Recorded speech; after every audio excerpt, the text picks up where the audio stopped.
Pren-lo portabuts cap a gos, cap a dret. Pren-lo portabuts sin vergonya que l'Andret. L'Allen en un joc està a casa un d'un puig. Faci que fa joc, ni costat de Santa Cruz, iau. On prête à un ancien administrateur de l'INSEE, à l'occasion d'un rapport en lien avec le sujet, la formule suivante.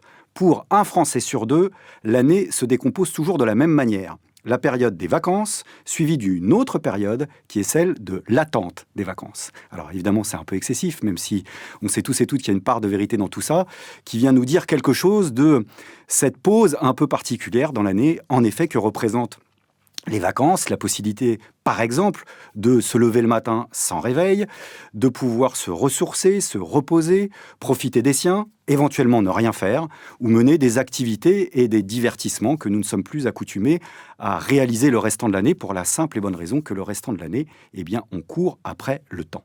De ce point de vue-là, les vacances représentent comme une brèche, même partielle, dans le dispositif de l'aliénation capitaliste. La possibilité de fuir un peu, et lorsqu'on en a les moyens, de prendre l'air, c'est-à-dire de partir en vacances. Et du coup, de ce point de vue-là, l'expression du cadre de l'INSEE nous dit aussi quelque chose de l'inégalité quant à l'accès aux vacances, puisque, en réalité, en la matière, et depuis des années, et c'est stable, et ça devrait nous alerter politiquement, eh bien en moyenne, ce sont près de 4 personnes sur 10 qui renoncent à partir en vacances pour des raisons essentiellement financières, on s'en doute. Santa Cruz, iau.